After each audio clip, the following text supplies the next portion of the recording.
ഒരു കാലത്ത് യൂറോപ്പിൻ്റെ രാജാക്കന്മാർ ഇന്ന് ലോകകപ്പ് ഫൈനലിലേക്കുള്ള ടിക്കറ്റിനായി വീണ്ടും നേർക്കുനേർ. അതെ, സ്പെയിനും ഫ്രാൻസും തമ്മിൽ വീണ്ടും ഏറ്റുമുട്ടാൻ പോകുന്നു. ലോക ഫുട്ബോളിലെ ഏറ്റവും വലിയ പോരാട്ടങ്ങളിൽ ഒന്ന് ഇനി മണിക്കൂറുകൾ മാത്രം അകലെ. 2024 യൂറോ സെമിഫൈനലിൽ ഈ രണ്ട് ടീമുകളും ഏറ്റുമുട്ടിയപ്പോൾ വിജയിച്ചത് സ്പെയിനായിരുന്നു. അതിന് പിന്നാലെ 2025 യുവേഫ നേഷൻസ് ലീഗ് സെമിഫൈനലിലും വീണ്ടും ഫ്രാൻസിനെ കീഴടക്കിയത് സ്പെയിനാണ്. അതുകൊണ്ടുതന്നെ ഇത്തവണ ഫ്രാൻസിന് ഇതൊരു സാധാരണ മത്സരമല്ല, കണക്കു തീർക്കാനുള്ള അവസരമാണ്. എന്നാൽ ഒരു കാര്യം ഉറപ്പാണ്, ഇത് പഴയ രണ്ടു ടീമുകളല്ല. പുതിയ താരങ്ങൾ, പുതിയ തന്ത്രങ്ങൾ, പുതിയ ആത്മവിശ്വാസം. അതാണ് ഈ സെമിഫൈനലിനെ കൂടുതൽ ആവേശോജ്വലമാക്കുന്നത്. സ്പെയിൻ എന്നാൽ ആദ്യം ഓർമ്മ വരുന്നത് ലാമിൻ യമാൽ.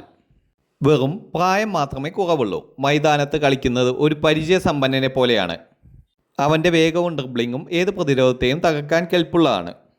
കൂടെ പെഡ്രിയുടെ പാസിംഗ്, റോഡ്രിയുടെ മധ്യനിര നിയന്ത്രണം, നിക്കോ വില്യംസിൻ്റെ വേഗം, ഒയാർസബാലിൻ്റെ ഫിനിഷിംഗ്. എന്നാൽ ഇതിൽ നിക്കോ വില്യംസിന് പരിക്കുപറ്റി പുറത്തിരിക്കുകയാണ്. പന്ത് കൈവശം വെച്ച് എതിരാളിയെ ശ്വാസം മുട്ടിക്കുന്ന സ്പാനിഷ് ശൈലി വീണ്ടും ലോകം കാണുകയാണ്. മറുവശത്ത് ഫ്രാൻസ് ആവട്ടെ ആക്രമണത്തിൻ്റെ മറ്റൊരു പേരാണ്.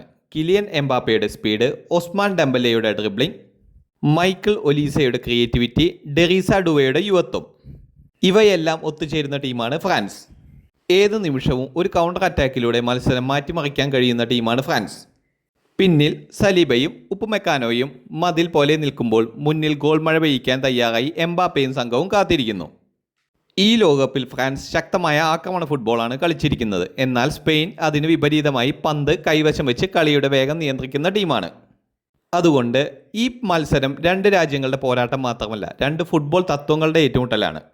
ഒരു വശത്ത് പന്ത് കൈവശം വെച്ച് എതിരാളിയെ ക്ഷീണിപ്പിക്കുന്ന സ്പെയിൻ, മറുവശത്ത് ഒരു അവസരം കിട്ടിയാൽ മിന്നൽ വേഗത്തിൽ ഗോൾ കണ്ടെത്തുന്ന ഫ്രാൻസ്. ആദ്യം ആരാണ് സ്വന്തം ശൈലി എതിരാളിക്ക് മേൽ അടിച്ചേൽപ്പിക്കുന്നത് എന്നതായിരിക്കും വിജയത്തിൻ്റെ താക്കോൽ. ഫ്രാൻസ് ജയിച്ചാൽ തുടർച്ചയായി 3ാം ലോകകപ്പ് ഫൈനലിലേക്കുള്ള ചരിത്ര നേട്ടം സ്വന്തമാക്കാം. സ്പെയിൻ ജയിച്ചാൽ യൂറോയുടെ കിരീടത്തിന് പിന്നാലെ ലോകകപ്പും ലക്ഷ്യമാക്കി വീണ്ടും ചരിത്രം എഴുതാം. അതിനാൽ സുഹൃത്തുക്കളെ, ഈ മത്സരം ഒരു സെമി ഫൈനൽ മാത്രമല്ല, ലോക ഫുട്ബോളിലെ രണ്ട് മഹാശക്തികളുടെ അഭിമാന പോരാട്ടം കൂടിയാണ്. ഇതിൽ നിങ്ങളുടെ പ്രവചനം എന്താണ്? എംബാപ്പയുടെ ഫ്രാൻസോ അതോ ലാമിൻ യമാലിൻ്റെ സ്പെയിനോ? ആര് വിജയിക്കും? നിങ്ങളുടെ അഭിപ്രായങ്ങളും നിർദ്ദേശങ്ങളും കമൻറ്റിൽ രേഖപ്പെടുത്തുക. കമൻറ്റിൽ നിങ്ങളുടെ സ്കോർ പ്രഡിക്ഷൻ ഇപ്പോൾ തന്നെ രേഖപ്പെടുത്തൂ. മത്സരം കഴിഞ്ഞ് ആരാണ് ശരിയെന്ന് നമുക്ക് നോക്കാം.